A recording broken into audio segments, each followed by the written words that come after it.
Hello friends, कैसे हैं आप सब। आप सभी का आपके अपने YouTube channel sociology with Sangeeta में मैं संगीता स्वागत करती हूं। आज का जो हमारा सोशियोलॉजी का क्लास है, इसमें हम लोग यूजीसी नेट के सिलेबस के यूनिट 1 के सेक्शन 2 के पार्ट 3 में हम लोगों को टॉलकट पार्सन्स जी की थ्योरी को पढ़ना होगा। और उनकी जो थ्योरी है संरचनात्मक प्रकार्यवाद, आज के क्लास में हम लोग इसे कवर करेंगे। इसलिए अभी आप सभी से रिक्वेस्ट है कि आप लोग इस क्लास को लास्ट तक देखें।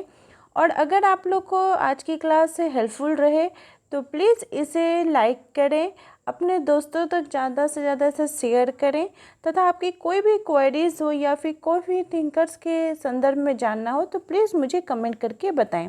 तो चलिए क्लास को लेट ना करते हुए हम लोग स्टार्ट करते हैं।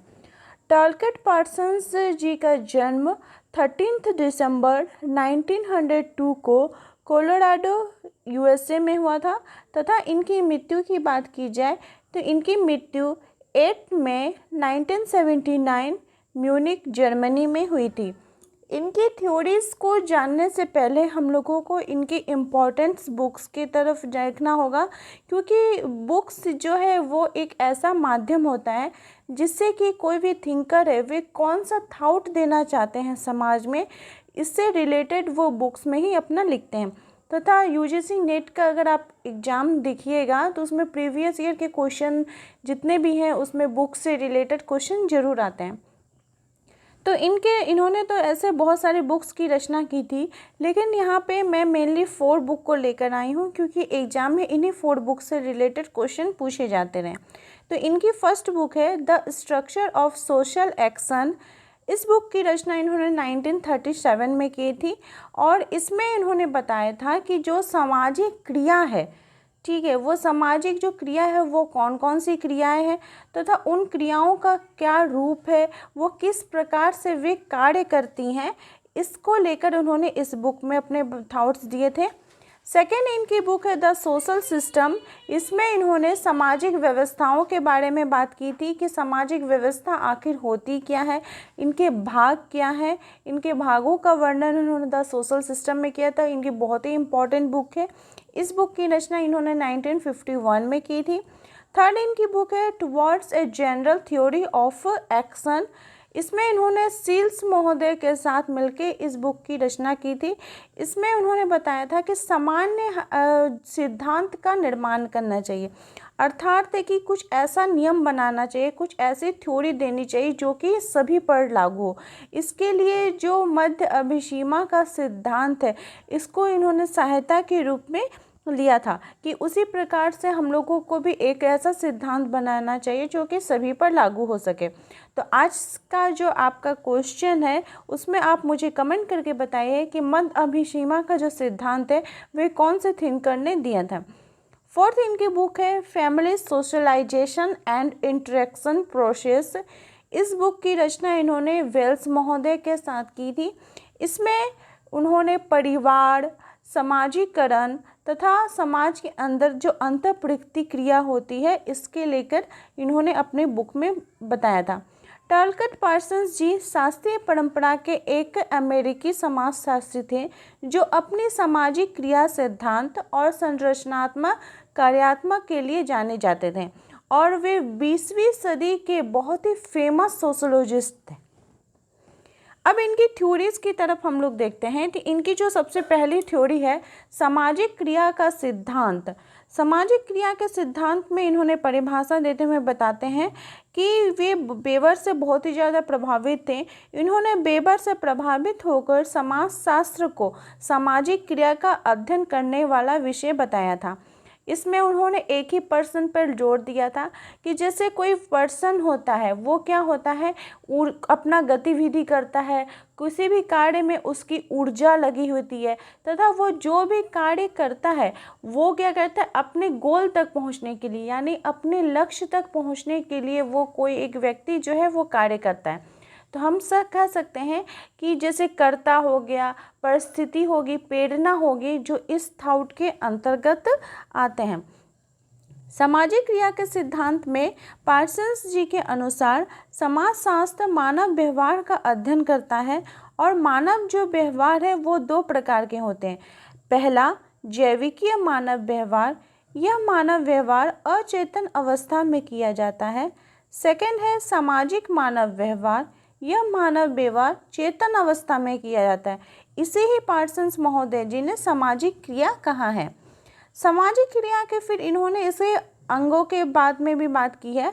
जैसे पार्सन्स जी के अनुसार सामाजिक क्रिया के 4 अंग होते हैं।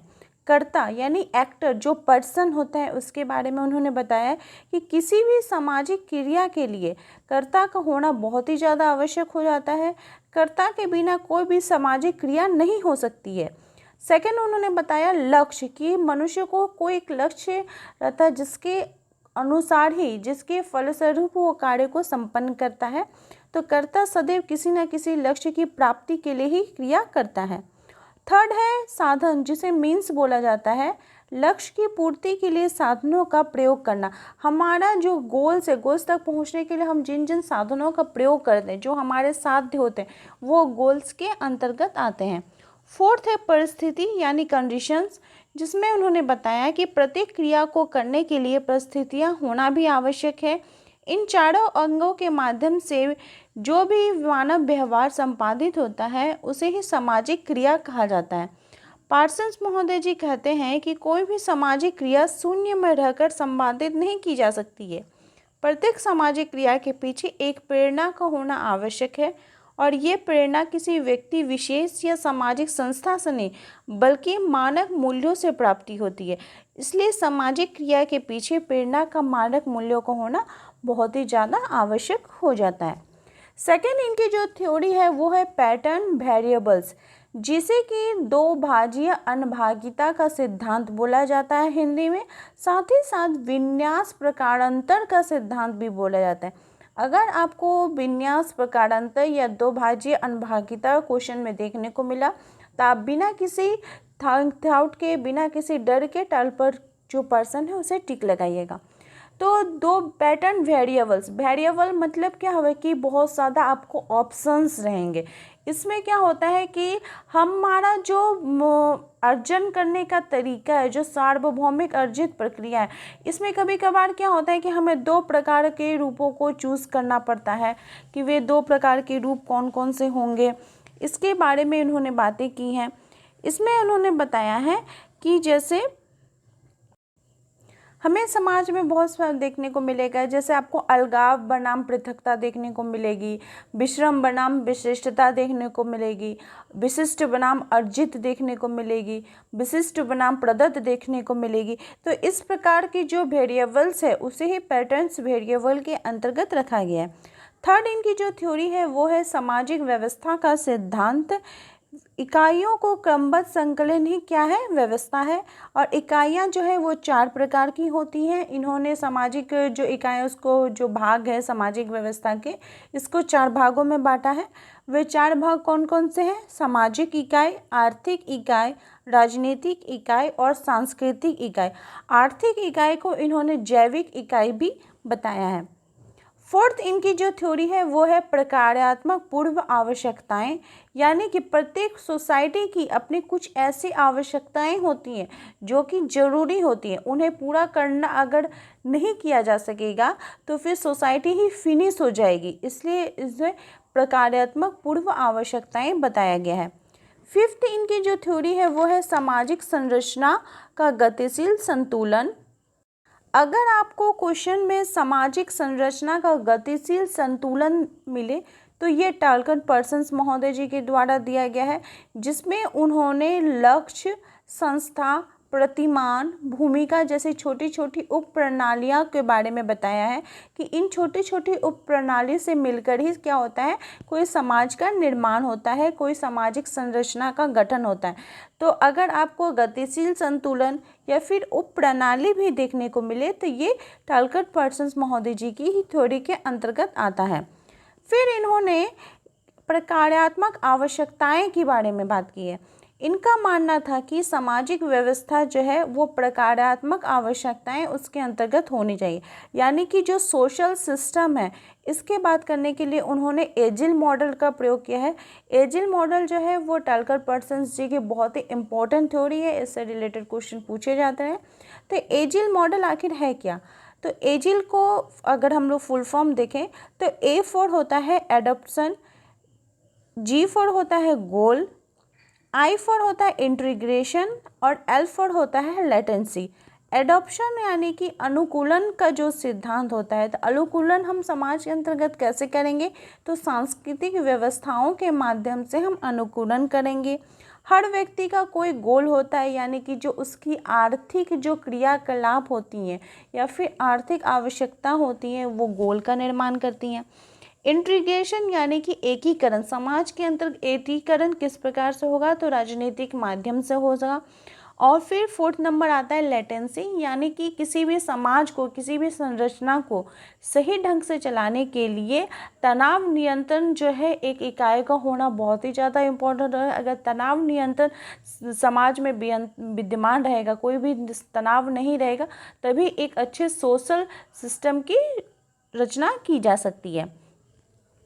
फिर उन्होंने मूल्य नैतिक पर बल दिया है। उनके अनुसार मूल्यों पर एक मत होना बहुत ही ज़्यादा आवश्यक है। तो इसके लिए उन्होंने बोला कि जो हमारा सेंट्रल थॉट है उस पर तो बिल्कुल ही हमें विभेद होना ही नहीं चाहिए। हमें मूल्य जो हमारे वैल्यूज़ है उसमें हम लोग को वेरिएबल नहीं चाहिए। सभी की जो मूल से जो वैल्यूबल है वो एक ही थॉट के अंतर्गत रहने चाहिए। तो हम कह सकते हैं कि इन्होंने समाज को एक व्यवस्था माना है और सामाजिक संरचनात्मक एवं प्रकार्यात्मक पहलुओं पर इन्होंने बल दिया है। सामाजिक संरचना के मूलभूत इकाइयों पर उन्होंने कर्ता और उनकी प्रक्रियाओं पर बल दिया है, उनकी स्थिति, उनकी भूमिका तथा उनके समूहों के बारे में बताया है। तो यही था टालकर पर्सन्स जी का उनकी थ्योरी, जो आप लोगों को अच्छी प्रकार से समझ में आ गई होगी। उनकी स्ट्रक्चरल फंक्शनिज्म यानी संरचनात्मक प्रकार्यवाद। अगर आपको आज की क्लास हेल्पफुल लगे तो प्लीज़ इसे ज़्यादा से ज़्यादा अपने दोस्तों को शेयर करें। मेरे चैनल पर नए हो तो प्लीज़ सब्सक्राइब करें। मेरे चैनल के साथ बने रहने के लिए आप सभी का दिल से धन्यवाद।